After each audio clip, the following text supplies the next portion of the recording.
2025년 4월 27일 동산교회 주일 예배를 하나님 앞에 올려드리겠습니다.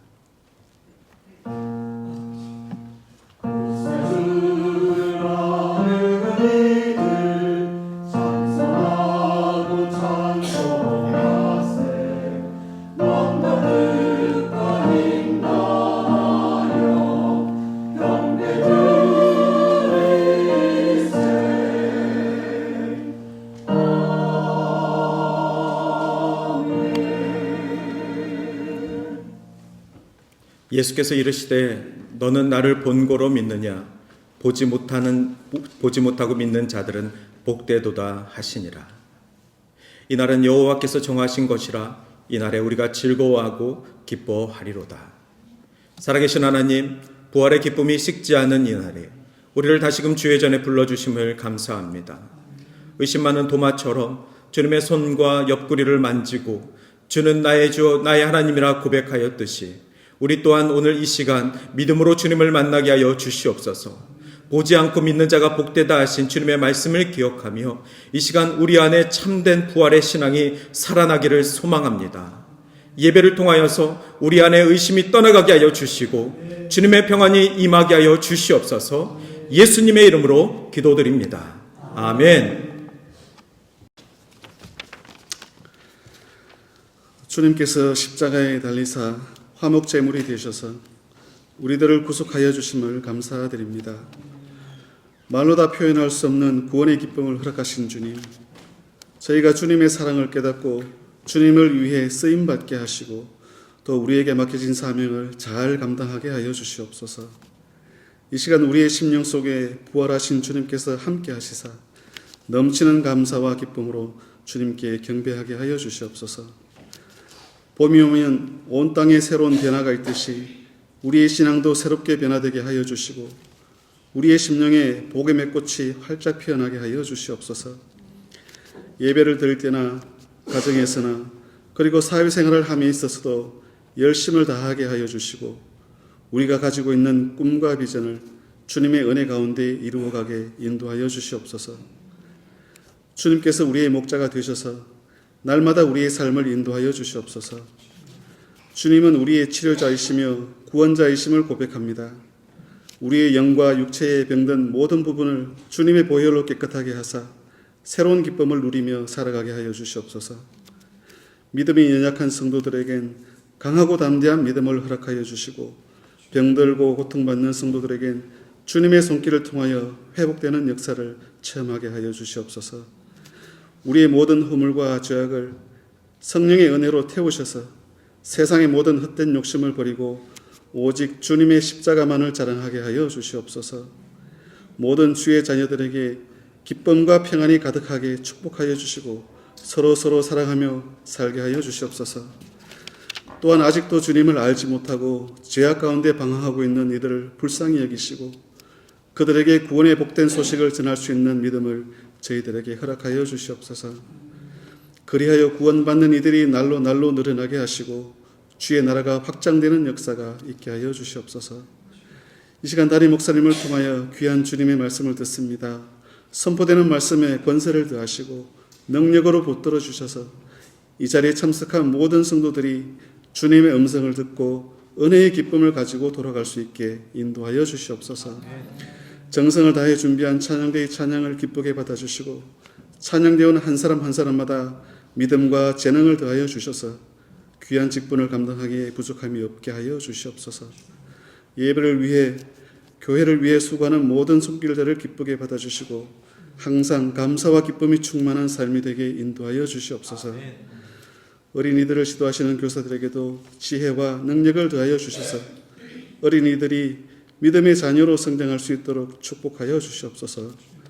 복음을 전파하기 위해 세계 곳곳에 파송된 선교사님들과 선교지마다 주님 함께 하시고 귀한 사명 잘 감당할 수 있도록 힘과 능력을 더하여 주셔서 귀한 열매를 맺게 하여 주시옵소서. 이 시간 예배에 참석하지 못한 모든 동산의 권석들도 이 시간을 기억하게 하시고 동일하신 주님의 은혜가 함께 하시길 간절히 기도합니다. 저희의 예배를 기쁘게 받아주시옵소서. 이 모든 말씀 우리 주 예수 그리스도의 이름으로 기도하옵나이다. 아멘.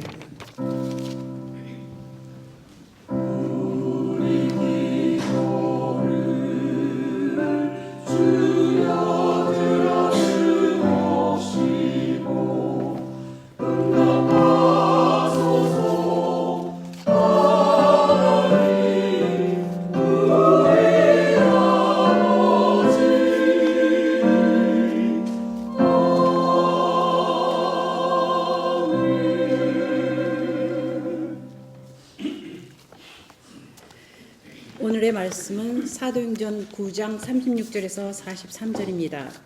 요빠에 다비다라 하는 여제자가 있으니 그 이름을 번역하면 도르가라.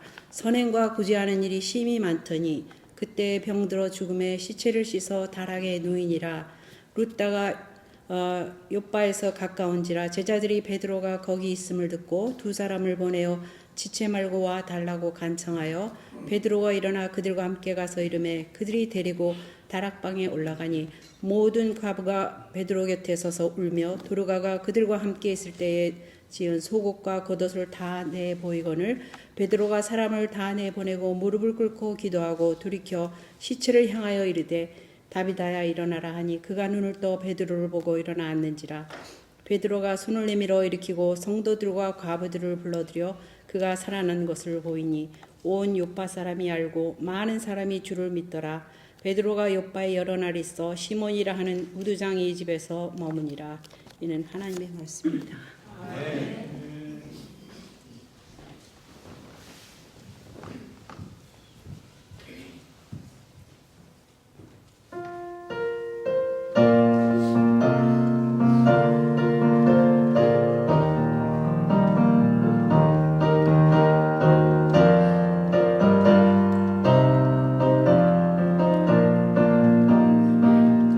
주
귀한 찬양 감사합니다.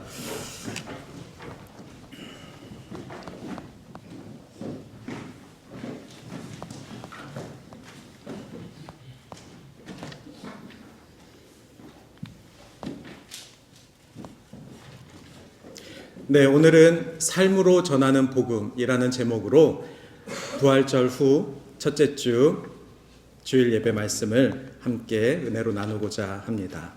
특별히 사도행전 9장 말씀을 통하여서 우리가 부활 후 제자들은 어떤 삶을 살았는지라는 장면을 좀 생각하면서 우리 말씀을 좀 보기를 원합니다.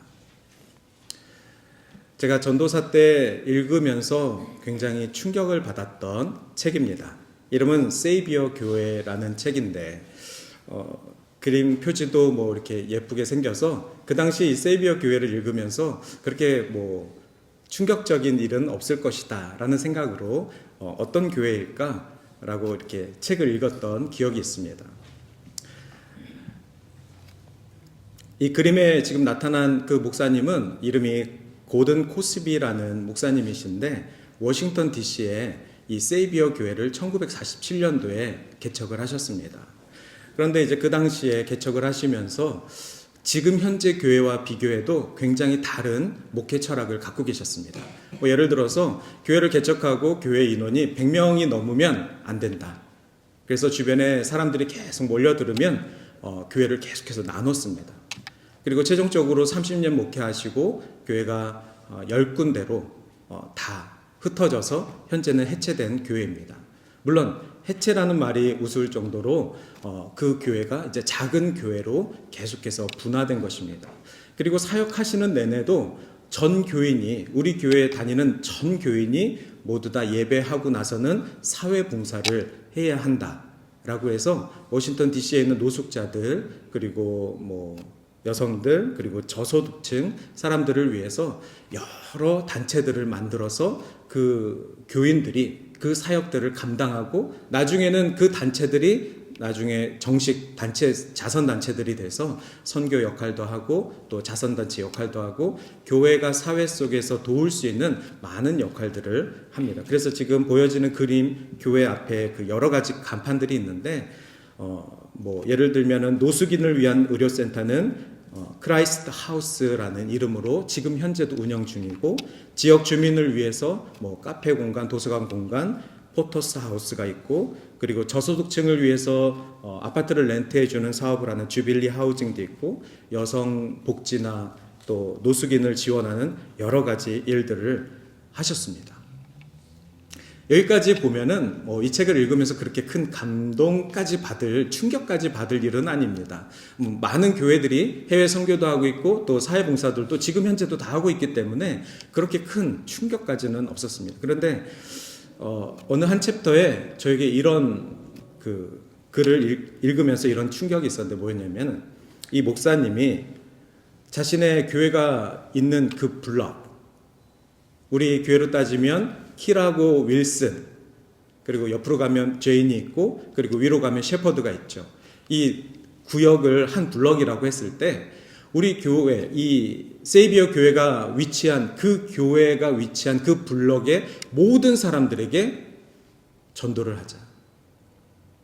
모든 사람들에게 어려움이 없도록 도와주자. 최소한 그 교회가 위치한 그 블럭 안에 있는 사람들에게는 인사하자. 최소한 이 블럭 안에 이 세이비어 교회가 있다라는 것은 그 블럭 사람들은 알게 하자.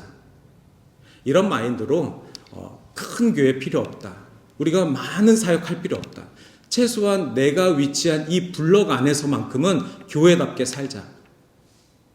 그래서 최선을 다해서 그 작은 블럭 안에 있는 사람들을 만나고 또 어려운 사람들이 있으면 돕고 그리고 도움을 하다 보면 옆에 블럭도 돕게 되고 그리고 많은 사역들을 하게 되었습니다. 그 한 피치가 어린 신학생이었던 저에게는 굉장히 큰 도전이 되었습니다. 충격이 되었습니다. 아 그래. 그 당시 저는 이제 서울에 살았었는데 서울에서 이렇게 밤에 창밖을 보면 제 집이 살짝 위쪽에 있다 보니까 빨간색 십자가들이 정말 많이 보입니다. 정말 많이 보여서 저는 크리스찬으로서 아름답다. 정말 십자가가 이렇게 많구나. 아름답다. 그리고 기독교인으로서 그 십자가는 아름답습니다. 그런데 잠시 생각해 보면 그래, 십자가가 이렇게 많은데 여전히 서울 곳곳에 어려움이 있고 여전히 서울 곳곳에 노숙인들이 있고 여전히 서울 곳곳에 도움이 필요한 연약한 자들이 이렇게 많이 계신데 참 아이러니하다. 교회 십자가가 이렇게 많은데 이런 상황 속에서 저에게 작은 충격이 주었습니다. 그래서 아마 그 충격은 그때부터 지금까지 한 15년 동안 저에게 그래, 교회가 있는 그 곳에서 최선을 다해서 사람들을 섬기고 복음을 전할 수 있으면 이 많은 교회들이 함께 연합하고 연대할 때 하나님의 나라가 넓게 확장되겠다. 그런 마음을 주셨던 그 책입니다. 오늘 말씀을 전하면서 이 책을 여러분들께 보여드린 이유는 이 고든 코스비 목사님이 정말 예수님을 만났기 때문에, 정말 예수 그리스도에 대한 빚진 마음이 있기 때문에 자기 혼자 이 세비어 교회 하나 잘 되면 될 일을 그 개인적인 신앙에서 넘어가 공적인 신앙으로 확장했다라는 것입니다. 그냥 내 교회 하나 잘 되면 되지, 나 하나 목사 잘 되면 되지 라는 개인적인 목회에서 우리 블럭이 전부 다 사랑과 은혜와 도움을 받는 그러한 복음의 지역이 되게 하자, 이런 공적인 마인드로 목회관을 넓혀갔다는 것입니다. 그 목사님과 함께하는 그 교인들, 그리고 나중에 10개 교회로 쪼개졌던 말이 좀 그렇죠. 나누어졌던, 분립개척한 그 모든 교회들이 그 목사님의 마인드로 함께 나 개인의 신앙에서 공적인 신앙으로 확장한 그런 되었다고 합니다. 우리는 부활절을 맞이하였습니다. 그리고 한 주 동안 그 부활절의 그 기쁨으로 한 주를 보내셨습니다. 여러분은 지난 한 주 어떤 마음으로 부활절 이후에 기쁨의 삶을 사셨습니까? 특별히 우리는 그 전주 10주 동안 제자 시리즈 말씀을 보면서 여러분, 제자라는 것은, 그리스도의 제자답게 산다는 것은 무엇인가? 그 결론을 내리셨습니까? 부활절을 기점으로 그 결론이 분명히 결단으로 맺어졌으면 좋겠습니다. 오늘 저는 제자들 중에 대표적인 제자인 베드로, 이 베드로의 삶을 통하여서 복음의 전파와 기독교 신앙이 앞으로 나아가야 될 그 길에 대해서 좀 생각해 보고자 합니다. 특별히 오늘 본문에는 두 가지 베드로의 기적이 나와 있습니다. 오늘 우리 유영애 권사님께서 읽어주신 본문은 그 두 가지 기적 중에 두 번째 기적에 해당하는 내용입니다. 베드로는 언제 예수님을 만났을까요? 우리가 잘 알듯이 베드로는 어부였습니다. 예수님이 베드로에게 찾아오셔서 어부야, 더 이상 물고기 낚지 말고 나와 함께 사람을 낚는 어부가 되어라. 이렇게 예수님께서 베드로를 찾아 부르셨습니다. 그런데 베드로보다 먼저 부름받은 자가 있습니다. 불렀다기보다는 예수님을 먼저 알았던 사람이 있습니다. 바로 베드로의 동생입니다. 베드로의 형제입니다. 안드레죠. 안드레도 예수님의 12제자 중에 한 명인데 베드로의 형제입니다. 베드로의 형제 안드레는 그 전에 세례 요한의 제자였습니다. 즉 세례 요한의 사역을 지지하고 세례 요한을 통해서 오실 메시아에 대한 그 마음이 간절했던 사람이 바로 베드로의 형제입니다. 그런데 베드로의 형제 안드레가 보니까 예수님이 대단하신 분입니다. 그래서 예수님을 자기 형제 베드로에게 소개했습니다. 형, 예수님 한번 만나봐. 예수님이란 사람이 보통 사람이 아니야. 라고 아마 형제에게 이렇게 예수님을 소개했을 것입니다. 그리고 예수님이 어느 날 갈릴리 호수에서 어부의 역할을 하고 있었던 베드로에게 찾아오셔서 예수님께서 베드로를 부르셨습니다. 아마 베드로도 그 동생 안드레 때문에 예수님이 메시아일지도 몰라 라는 기대를 했을 것입니다. 그 당시에 오실 메시아에 대한 기대함이 있었는데 오신 메시아에 대한 확신이 없었습니다. 그런데 안드레의 도움으로 예수님이 이미 오신 메시아가 아닐까라는 추측과 기대함을 베드로는 가졌을지도 모릅니다. 그렇다고 우리가 베드로가 예수님을 만난 그 순간이 회심했다라고 말할 수가 없습니다. 우리가 잘 알듯이 베드로는 예수님이 십자가에 달려 돌아가시기 전 3번 부인했습니다. 예수님을 모른다 했습니다. 3년 동안 예수님을 쫓아다니며 말씀을 듣고 예수님의 모든 행적을 지켜봤는데도 불구하고 예수님을 모르겠다. 나는 도대체 그와 상관없는 사람이다. 라고 베드로는 이야기했습니다. 언제 베드로는 예수님께 회심한 걸까요? 이렇게 처음 예수님께서 베드로를 부르신 그 현장도 베드로에게는 회심의 현장이 아니었습니다. 두 번째로 베드로가 물고기를 잡고 있을 때 어느 날 물고기가 너무 안 잡히는 날이 있었습니다. 평생 어부를 했는데 오늘따라 물고기가 잡히지 않는 그 날 밤 예수님께서 찾아오셔서 베드로야 저쪽에 그물을 던져야지. 예수님은 목수였고 베드로는 어부였습니다.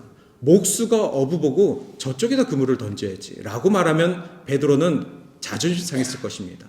그런데 베드로는 예수님의 그 가르침에 그물을 던졌고 그곳에서 많은 물고기를 잡았습니다. 중요한 것은 153마리의 물고기 개수가 아니라 그 현장 속에서 베드로가 예수님께 뭐라고 얘기했냐면 예수님 제가 죄인입니다. 제가 죄인입니다. 예수님을 바라보며 제가 죄인입니다. 이 순간 마치 우리는 베드로가 예수님께 회심한 것 같지만 그 뒤로 예수님을 부인하는 자가 되었습니다. 결국에는 예수님을 부인하고 예수님은 십자가형을 당하셨고 부활하셨습니다. 우리는 이제 부활절을 한 주 보냈는데 부활하신 예수님께서 베드로에게 찾아오셨죠. 3번 예수를 모른다 부인한 베드로에게 예수님은 3번 내가 나를 사랑하느냐? 라고 물으셨습니다. 기가 막히게 3번을 물어보셨습니다. 그때마다 베드로는 콕콕 찔렸지만 네, 제가 주님을 사랑합니다. 제가 주님을 모른다 부인했지만 제가 살아계신 부활하신 주님을 사랑합니다. 그러면서 내 양을 먹이라는 사명을 예수님께 직접 받습니다. 그때도 베드로는 예수님을 정말 아는 사람이었을까? 예수님을 위해서 목숨을 바칠 준비가 되었을까?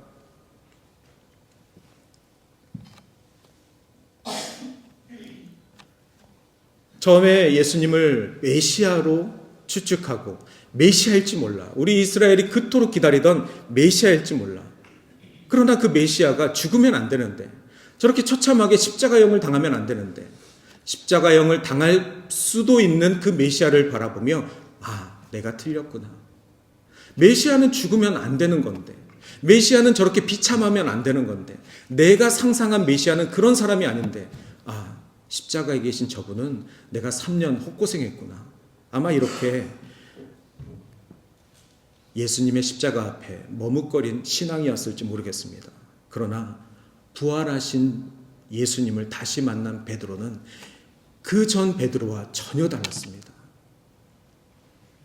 사도행전에 보면은 예수란 유대인의 주님만이 아니라 이방인의 주님이다라는 말씀의 메시지를 선포합니다. 그것을 위해서 사도 바울은 이방인의 사도의 빛된 사도로 나아갑니다. 그럴 때 베드로 역시 환상을 보고 이방인에게도 구원이 있음을 듣게 됩니다. 우리가 사도행전을 통하여서 예수 그리스도는 유대인들뿐만이 아니라 온 인류의 하나님이심을 기억하게 됩니다. 진짜 예수를 만나면 어떻게 될까? 베드로의 마지막은 어떻습니까? 베드로는 그렇게 예수를 정말 만나고 예수의 제자로 정말 살기로 결심하고 로마로 갑니다. 로마에 가서 복음을 전하겠다. 만나는 곳곳마다 복음을 전합니다. 그런데 베드로는 그곳에서 성경에는 나와 있지만 전승에 따르면 복음을 전하다 십자가형을 당합니다. 그리고 우리가 아는 것처럼 예수님처럼 저는 십자가를 그대로 당할 수도 없습니다. 정말 부끄러운 자입니다. 턱없이 부족한 사람입니다. 그러니 저를 거꾸로 십자가에 매달려 주십시오. 우리가 잘 아는 베드로는 이런 삶을 사셨습니다. 이게 어떻게 가능한 일일까요? 정말 어부였던 거친 베드로가 예수님을 3년이나 따라다녀도 예수님을 모른다. 기대했던 메시아가 아니다 라고 이렇게 실망했던 베드로가 어떻게 복음을 전하며 십자가형을 감당하면서까지 복음의 사도가 되었고 제자들 중에 수제자라 이렇게 일컬음을 받았을까요? 심지어 오늘 본문에서는 베드로는 예수님처럼 능력을 행합니다. 기적을 행합니다. 그런데 오늘 저는 말씀을 전하기 전에 여러분들께 말씀드리고 싶은 것은 저는 오늘 설교에서 베드로를 위대한 성인으로 추앙할 생각이 없습니다. 오늘 말씀을 읽으면서 베드로는 철저히 가려져야 하고 예수님만이 드러나야만 합니다. 오늘 본문 말씀을 잘못 읽다 보면 예수님의 수제자는 적어도 사람은 살리는구나. 죽었던 사람은 살리는구나. 아픈 병자를 일으키는구나. 예수님의 수제자니까 가능하지.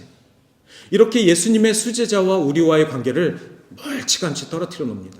그러나 오늘 이 이적 가운데 베드로는 가리워지고 베드로의 고백을 통하여서 오직 예수님만 드러나는 것은 베드로와 저희가 똑같습니다.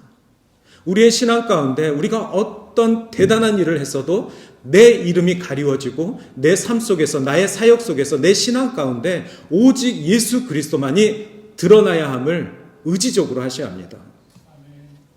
그러려면 더욱더 말씀을 읽으며 말씀을 대하며 말씀을 들으며 예수님께만 집중해야만 합니다. 예수님을 3년이나 따라다니면서 예수님께서 여러 사람을 살리셨습니다. 여러 사람을 고치셨습니다.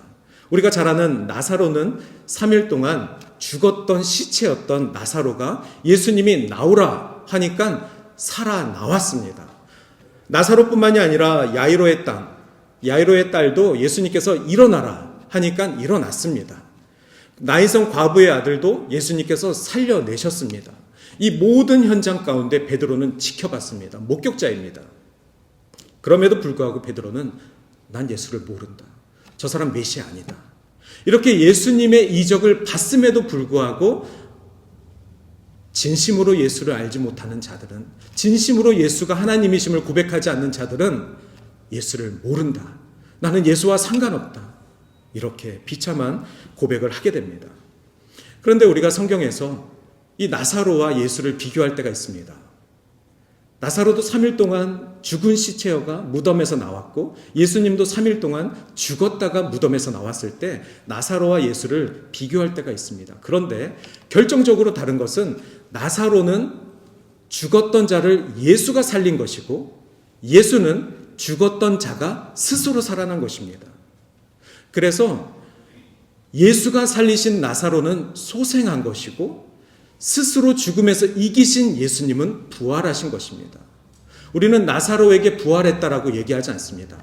다시 살아났다, 소생했다. 왜냐하면 나사로는 다시 죽었기 때문에 그렇습니다. 야이로의 딸도 한 번 살렸지만 다시 죽었습니다.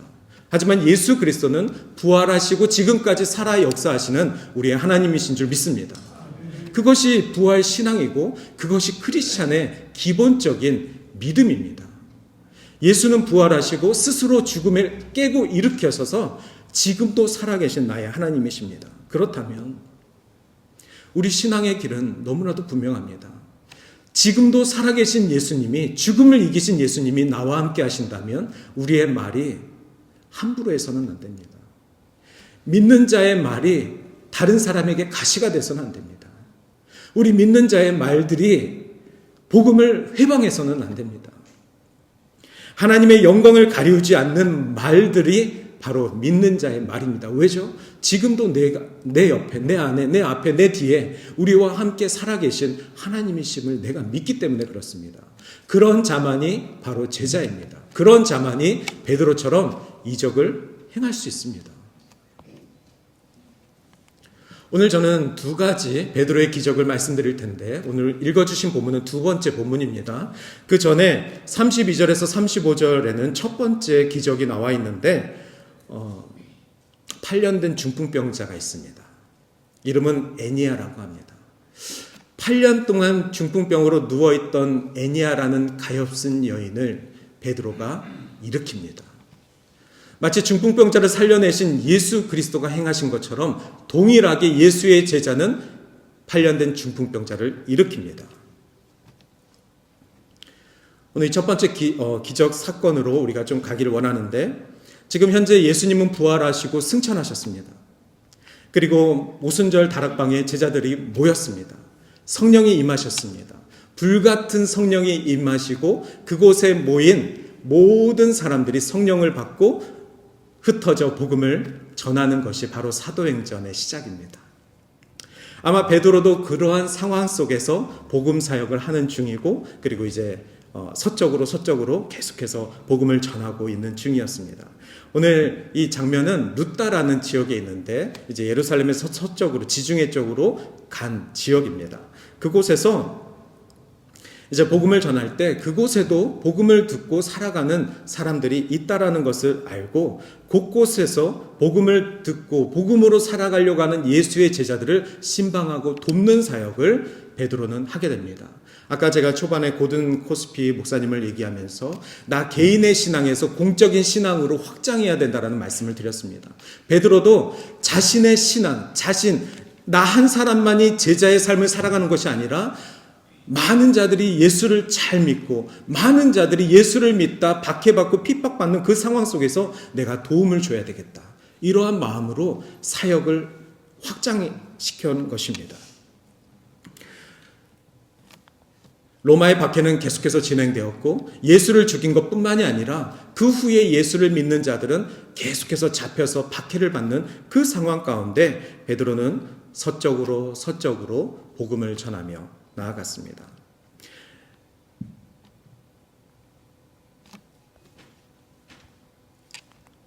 베드로가 이르되 에니야야, 예수 그리스도께서 너를 낫게 하시니.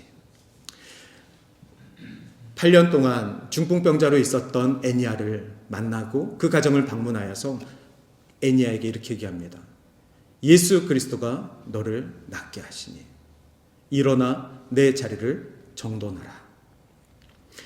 여러분이 만약에 베드로와 같은 어떤 성령을 체험하고 불같은 은사를 갖고, 그리고 누군가를 돕겠다는, 내가 예수를 그래도 3년간 따라다닌 사람인데 주님이 나와 함께 하시는, 내가 사람 정도는 고칠 수 있겠지, 내가 이적 정도는 행할 수 있겠지, 내가 가는 곳곳마다 사람들이 예수를 믿겠다고 일어서겠지, 혹시 나 중심의 복음을 전하고 계시다면 오늘 이 베드로의 첫마디에 회개하는 마음을 갖길 바랍니다. 베드로는 복음을 전하면서 제일 먼저 뭐라 했습니까? 아픈 자매를 바라보고 뭐라 했습니까? 예수께서 당신을 고치실 것입니다. 이것이 우리가 가정을 신방하며 지체들을 돌볼 때 우리의 마음에, 우리의 신앙의 중심이 되어야만 합니다. 누구를 만날 때, 우리가 영혼을 만날 때 예수님께서 당신을 고쳐주실 것입니다. 지금 제가 여러분에게 도움이 될 수 있을지 모르겠지만 저를 통해서 예수 그리스도가 당신께 도움을 주실 것입니다. 이 믿음의 확신의 고백이 역사를 이룰 줄 믿습니다. 그리고 예수님이 말씀하신 것처럼 달리다고, 소녀야 일어나라 라고 말씀하신 것처럼 베드로는 다른 기술 부리지 않고 일어나라. 그리고 이렇게 얘기합니다. 내 자리를 정돈하라.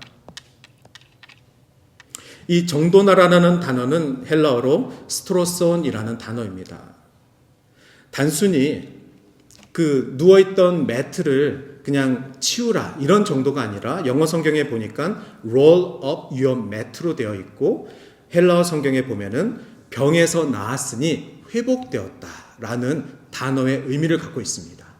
그러니 베드로는 8년 동안 누웠던 중풍병자 환자에게 일어나라, 그리고 내 병이 회복되었다 라는 믿음으로 내 자리를 정돈하라 라고 표현을 한 것입니다.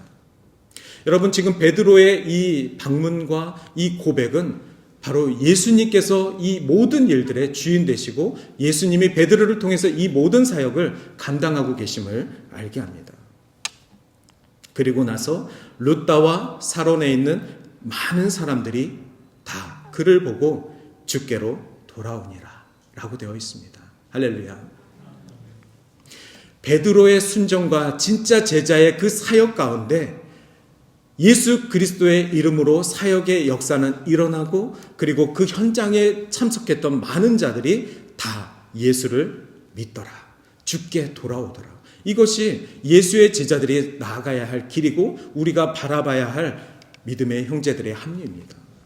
우리가 가는 곳곳마다 예수를 믿는 자들이 돌아오니라. 예수 앞에 주께 돌아오니라. 이런 일들이 왕왕 일어나기를 주님의 이름으로 축원합니다.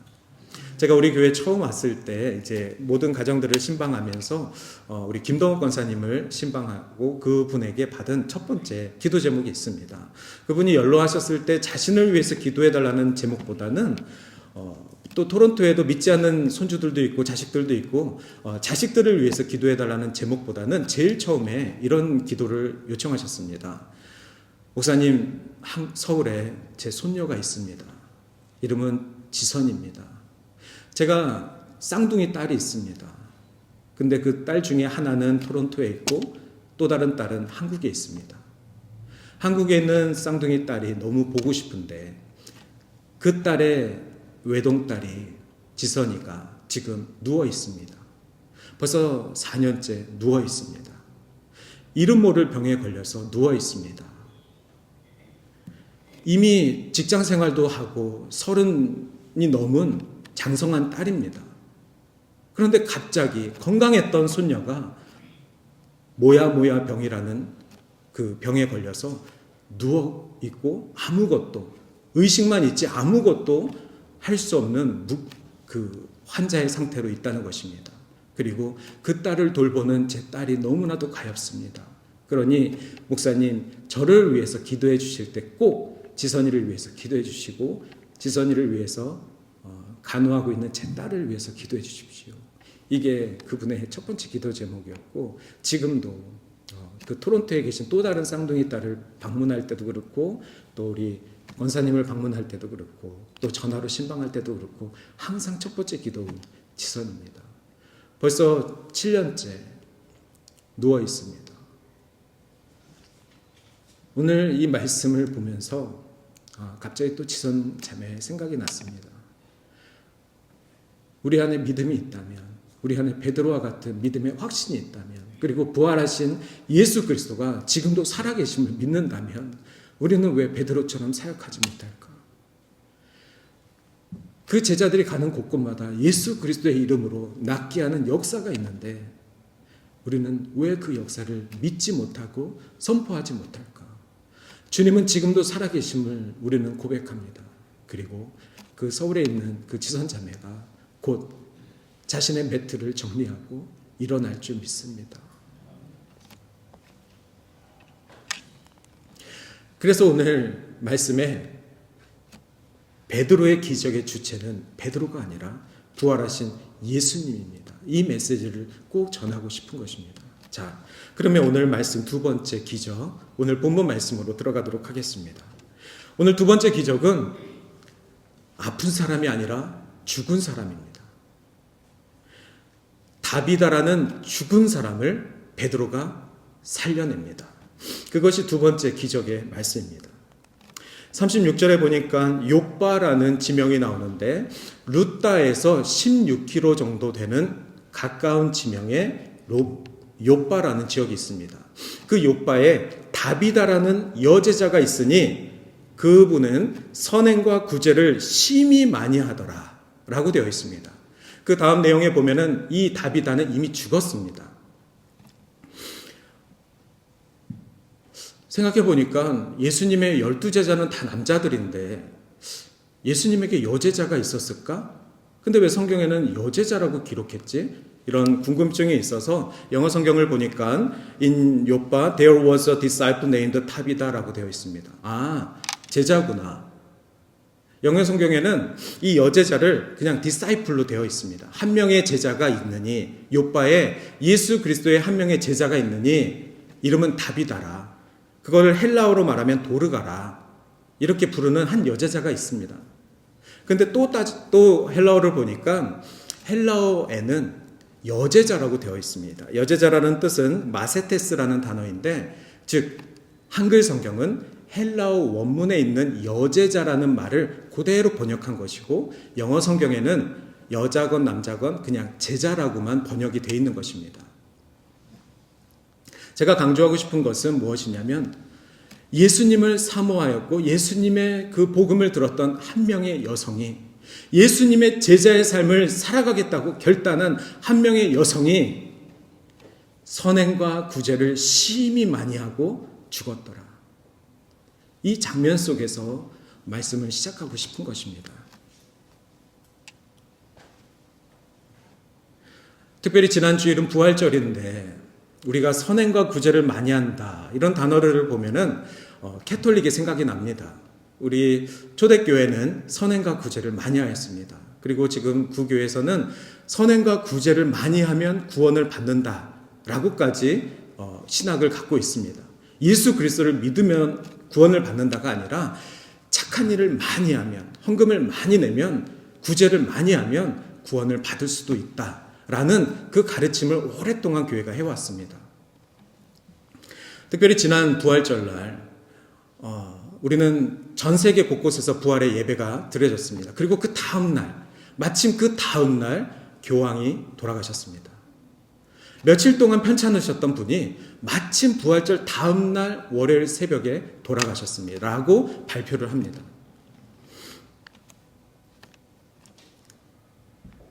그러면서 이제 사람들이 인터뷰를 하는데 우리 교황님은 선행과 구제를 그동안 너무 많이 하셨던 분입니다. 그래서 그 분의 죽음을 제가 좀 애도하고 싶어서 이곳에 왔습니다 하면서 카메라에 보면 수없이 많은 사람들이 잡힙니다. 그리고 수없이 많은 사람들이 눈물을 흘리며 애도를 합니다. 정말 아이러니한 거는 어제가 부활절이고 죽음을 이기신 예수 그리스도의 그 메시지가 우리 가운데 넘쳐 있는데 불과 몇 시간 만에 수없이 많은 사람들이 5시간이나 줄을 서가면서 수없이 많은 사람들이 로마 바티칸에 모여서 한 사람의 죽음을 애도하기 위해 있다는 그 장면이 정말 아이러니하게 보였습니다. 그러면서 뉴스 기사를 보니까 예수 그리스도의 부활 소식이 아니라 교황의 죽음과 그리고 다음 교황은 누가 될지 그 얘기만 잔뜩 있습니다. 우리는 지금 어떤 메시지로 살아가고 있습니까? 다시 본문으로 돌아와서 38절에 보니까 룻다가 욥바에서 가까운지라, 그러니까 베드로가 좀 전에 룻다에 있었는데 욥바에 가까워, 아까 16km라고 말씀드렸습니다. 그래서 그 여제자의 사람 두 사람이 달려가서 베드로에게 지체 말고 좀 와주십시오. 이미 우리 여제자가 돌아가셨지만 베드로님 지체 말고 좀 와주십시오.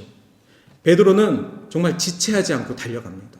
그리고 사람들을 다락방으로 안내하고 그곳에 과부들이 많이 있었다라고 되어 있습니다. 그런데 어떤 사람이냐면 마지막 줄에 보면은 지은 속옷과 겉옷을 다 내보이거늘 이라는 구절이 있습니다. 즉 그 돌아가신 여제자 다비다는 주변에 있는 많은 솔로된 여성들을 옷을 해주며 그렇게 많이 섬겼다라는, 그래서 선행과 구제를 심히 많이 했다라고 평가를 받는 동네 여성 사역을 정확하고 확실하고 많이 했던 제자였다는 것입니다. 나 한 사람의 신앙으로 살아간 것이 아니라 그 여제자는 많은 불쌍한 여성들을 위해서 살아갔던 제자라는 것이죠. 그리고 그 제자들이 우리 다비다 좀 살려주십시오. 우리 다비다를 너무 불쌍합니다. 라고 해서 베드로를 모시고 그 베드로가 어떻게 합니까? 무릎 꿇고 기도하고 시체를 향하여 다비다야 일어나라 라고 얘기를 하니까 일어나 앉은지라. 할렐루야. 지금 베드로의 이 두 번째 사건은, 첫 번째 사건은 아픈 사람을 일으켰을 뿐인데 두 번째 사건은 죽은 사람을 일으킨 장면입니다. 마치 예수가 나사로를 죽음에서 일으키신 것과 동일합니다. 그렇다고 우리가 베드로를 주로 모실 수가 있겠습니까? 베드로 스스로도 예수를 고백했고 베드로 스스로도 예수가 낫게 하실 것이라 고백하셨습니다. 물론 이 장면에서는 예수가 당신을 낫게 하실 것입니다 라고 말을 안 했습니다. 그러나 어떤 포인트가 있냐면 베드로가 무릎을 꿇고 기도하더라. 여러분, 베드로는 무슨 기도를 했겠습니까? 죽은 사람을 앞두고 무슨 기도를 했겠습니까? 아마도 좀 전에 룻다에서 기도했던 것처럼 예수님께서 당신을 치료하실 것입니다. 일어나십시오. 라고 말했던 것처럼 아마 예수님 이 불쌍한 여제자 다비다를 살려주십시오 라고 기도했을지 모르겠습니다. 그리고 일어나라 그랬더니 죽었던 다비다가 일어났습니다. 말씀을 정리하도록 하겠습니다. 오늘 이 말씀 후에 욥바의 많은 사람들이 주를 믿더라 라고 기록되어 있습니다. 룻다에서도 사역을 하고 나서 많은 사람들이 주께 돌아오리라. 욥바에서도 이 기적을 행하고 나서 많은 사람들이 주를 믿더라 라고 기록되어 있습니다. 자, 제가 세 가지 질문을 하고 말씀을 마칠 텐데, 여러분들은 오늘 이 말씀에서 사도행전 9장 본문에서 병들었던 소녀가 일어나고 죽었던 다비다가 일어난 이 여자들에게 관심을 갖겠습니까? 그래서 어떻게 일어났지? 어떻게 죽었던 사람이 살아났지? 어떻게 병든 자가 일어나지? 우리 그 자매도 일어날 수 있을까? 에이, 어떻게? 하면서 혹시 그 여성에게 대상을 맞추고 있으십니까? 아니면 그 이적을 행한 베드로에게, 주님, 저도 베드로처럼 이적 좀 행하게 해주세요. 저도 좀 아픈 사람을 고치고 죽은 사람을 좀 일으키는 그러한 사역자가 좀 되게 해주세요. 혹시 이렇게 베드로에게 초점을 하고 계십니까? 아니면 베드로 기도와 베드로 고백의 주인 되신 예수 그리스도에게 초점하기를 원하십니까? 저는 오늘 말씀에서 예수님에게 반드시 초점하시고 예수님만이 베드로 기적의 주체라는 것을 꼭 기억하시고 예수님께서 우리의 삶 속에서 같은 역사를 하실 줄 믿습니다. 예수님께서 우리를 베드로처럼 사용하실 줄 믿습니다. 예수님께서 우리의 삶 곳곳마다 다비다처럼 일으키실 줄 믿습니다. 오늘 이 찬양 우리 함께 하시고 같이 기도하겠습니다. 예수의 이름으로 나는 일어서리라. 주가 주신 능력으로 나는 일어서리라.